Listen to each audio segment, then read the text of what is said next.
Assalamualaikum warahmatullahi wabarakatuh. Perkenalkan kami dari kelompok 11 dengan anggota kelompok saya sendiri Febrina Abelia Sasa. Saya Sulaiman Nadira. Saya Andi Najwa Ramadhani. Fitri Citra Rahmadani. Saya Muhammad Anugrah Nafis. Saya Elisa Putri. Di sini kami akan mempresentasikan PPT yang berjudul Peran Kapasitas Tukar Kation dalam Penyuburan Tanah dan Pengelolaan Sumber Daya Alam. Selanjutnya ada definisi kapasitas tukar kation, yaitu ada definisi sederhana. Isinya kapasitas tukar kation adalah kemampuan tanah untuk menahan dan menukar kation atau ion bermuatan positif yang penting untuk pertumbuhan tanaman.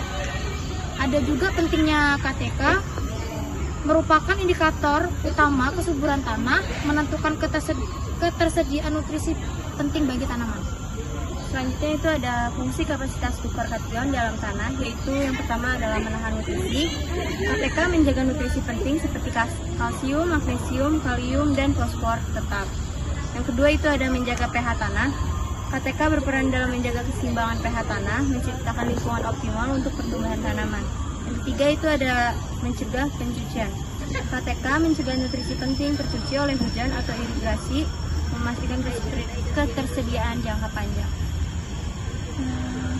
Selanjutnya ada pengaruh KTK terhadap kesuburan tanah. Yang pertama, KTK tinggi menghasilkan tanah yang kaya nutrisi, mampu menahan air, dan mendukung pertumbuhan tanaman yang sehat. Yang kedua, ada KTK rendah, menyebabkan tanah miskin, nutrisi, rentan terhadap erosi, dan menghambat pertumbuhan tanaman. Selanjutnya ada mekanisme dan penyerapan nutrisi oleh tanaman. Yang pertama, ada penyerapan kation. Akar tanaman menyerap kation penting dari larutan tanah melalui proses pertukaran ion. Yang kedua, pertukaran ion.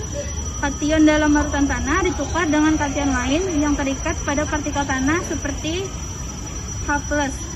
Yang ketiga, ada ketersediaan nutrisi, yaitu KTK yang tinggi memastikan ketersediaan nutrisi penting yang diperlukan untuk pertumbuhan tanaman. Selanjutnya, karakteristik tanah dengan KTK tinggi dengan rendah. KTK tinggi, tanah berwarna gelap, bertekstur lempung, kemampuan menahan air tinggi, kaya nutrisi organik. KTK rendah, tanah berwarna terang, bertekstur pasir, kemampuan menahan air rendah, kandungan bahan organik rendah. Selanjutnya, peningkatan KTK untuk menjaga kesuburan tanah. Penggunaan pupuk organik. Pupuk organik meningkatkan KTK dengan menambahkan bahan organik ke tanah, meningkatkan struktur tanah, dan menyediakan nutrisi tambahan. Pengapuran tanah dengan kapur dolomit atau kapur pertanian menaikkan pH tanah dan meningkatkan KTK. Rotasi tanaman berbeda membantu menjaga keseimbangan nutrisi tanah dan meningkatkan KTK secara alami. Selanjutnya ada aplikasi kapasitas tukar kation dalam pertanian berkelanjutan. 1. Peningkatan produksi. Manajemen KTK yang tepat meningkatkan produksi pertanian dan menghasilkan panen yang lebih baik. 2. Pengurangan penggunaan pupuk. KTK yang tinggi mengurangi kebutuhan pupuk kimia, menghasilkan pertanian yang lebih berkelanjutan. 3. Perlindungan lingkungan. Manajemen KTK berperan dalam melindungi lingkungan dari pencemaran dan erosi tanah. Selanjutnya ada peran KTK dalam pengelolaan sumber daya alam. Yang pertama adalah kesuburan tanah. KTK merupakan faktor penting dalam menjaga kesuburan tanah, mendukung produksi pangan dan kelestarian ekosistem. Yang kedua ada pengelolaan air. KTK membantu tanah menahan air, mencegah erosi, dan menjaga kualitas air tanah. Yang ketiga ada keanekaragaman hayati.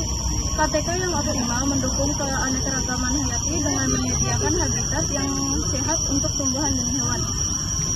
Selanjutnya ada kesimpulan dan rekomendasi. Kapasitas tukar kation KTK memegang peranan penting dalam menjaga kesuburan tanah dan kelestarian sumber daya alam. Penerapan praktik pertanian berkelanjutan yang fokus pada peningkatan KTK akan mendukung produksi pangan yang berkelanjutan, melindungi lingkungan dan menjaga keseimbangan ekosistem. Mari kita tingkatkan kesadaran tentang KTK dan bersama-sama menjaga tanah kita. Sekian dari kelompok kami. Wassalamualaikum warahmatullahi wabarakatuh.